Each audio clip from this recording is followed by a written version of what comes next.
Hello and welcome to the Daily Climate Show. Coming up today, as BP makes another massive profit, we look at the oil giant's investments in green energy.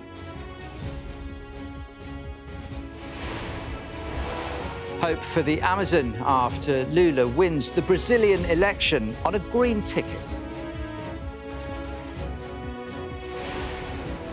And signs of a false spring as a baking summer and warm autumn fool many trees into budding early.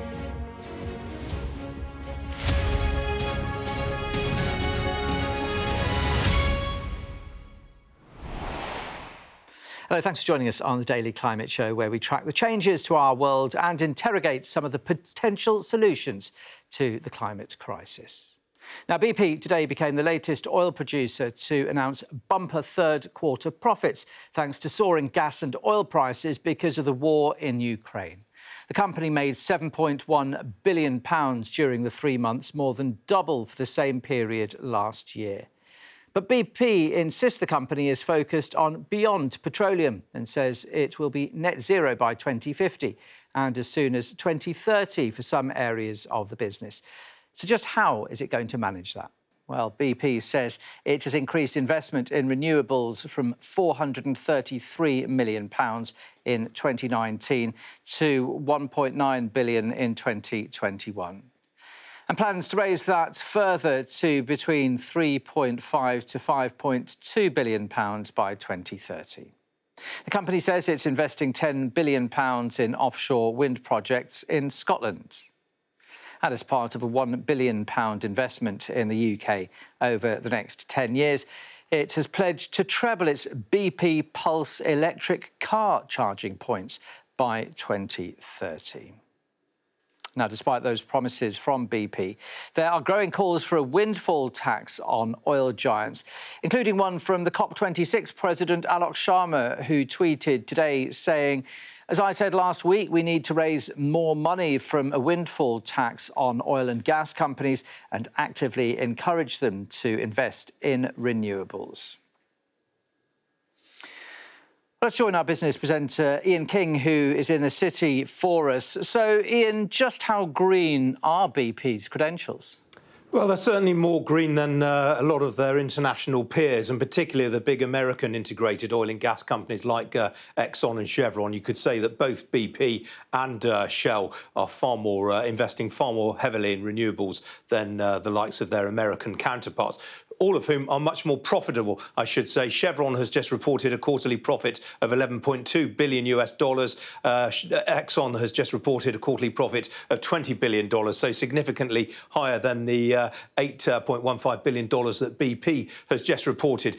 You mentioned some of the highlights there. In the latest quarter, they've completed an investment in a big green hydrogen project in Australia, in the Pilbara region of Western Australia, which is expected to be one of the biggest such projects in the world. They've also invested in a green hydrogen project in Teesside in this country, which again is one of the largest of its kind. And BP Pulse, the charging network to which you referred, well, the number of charging points for electric vehicles that BP has got operating now is up some 60% on this time last year. So you could argue they're making pretty rapid progress in that sense. The key headline numbers that you've got to look at is that by 2025, BP say that 40% of all their capital expenditure is going to be on low carbon and renewable projects. And by the end of the decade, it will represent 50% of all capital expenditure. So they are pivoting pretty rapidly away from traditional fossil fuel activities. And you'll recall, of course, more than a year ago, Bernard Looney, the chief executive, made clear that BP would actually be leaving some of the oil and gas reserves that it owns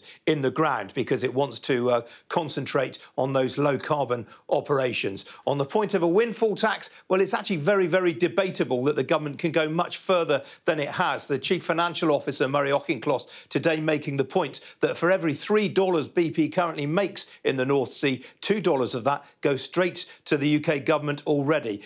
In terms of how they're taxed compared with some of their US counterparts, BP and Shell are already pretty heavily taxed. All right, Ian, many thanks indeed. Let's look at some other climate news today, shall we? A survey has revealed that more than 70% of drivers have been deterred from owning an electric vehicle because of increases in energy prices. The poll conducted by the AA showed a further 63% said the cost of electricity has made them more reluctant to buy an electric car. In Australia, heavy rain has caused flash flooding in a number of areas. Some residents of New South Wales were forced to evacuate their homes, with police currently looking for 2 people who disappeared in floodwaters. Flooding across Australia has killed more than 20 people this year, events that experts say are becoming more frequent due to climate change.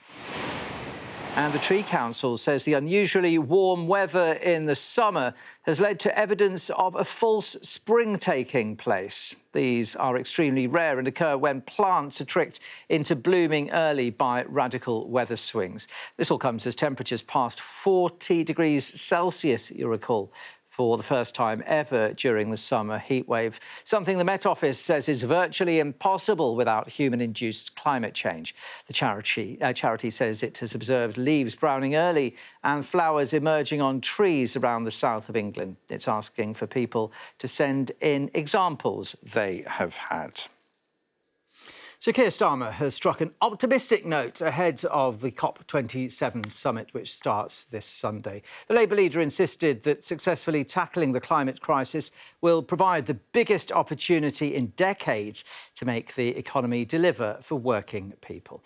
Well, let's bring in our chief political correspondent, John Craig, who is in Westminster. So still a great deal of uncertainty whether Rishi Sunak himself is going to go to Egypt. John, is Sir Keir Starmer trying to steal a march here?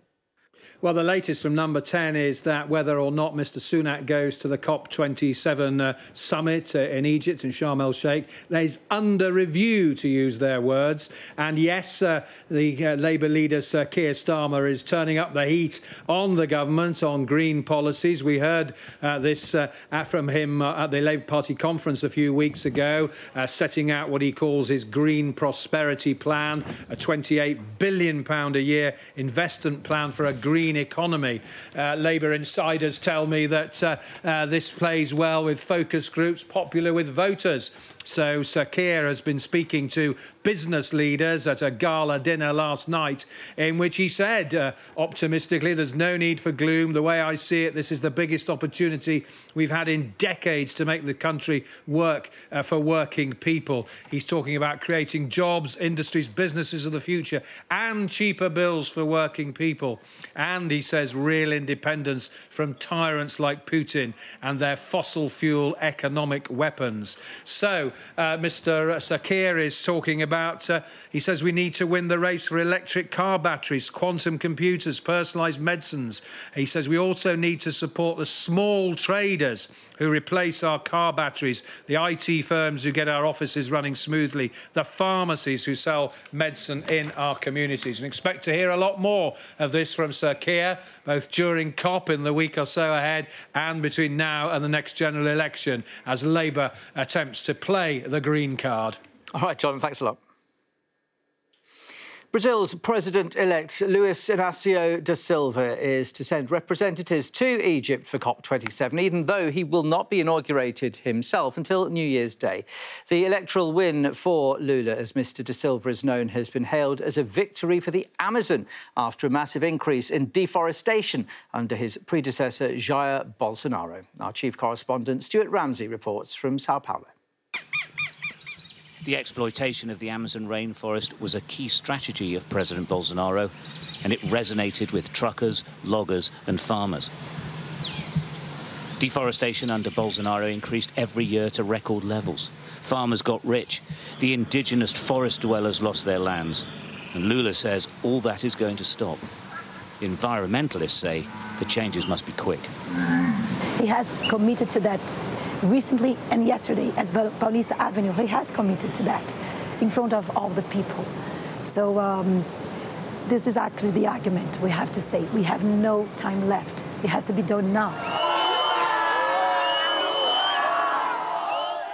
The election win for Lula signalled the start of an enormous street party as world leaders sent a swathe of congratulatory messages and phone calls. But the new leader has a lot to do. Lula has an awful lot of issues on his plate that he has to address straight away.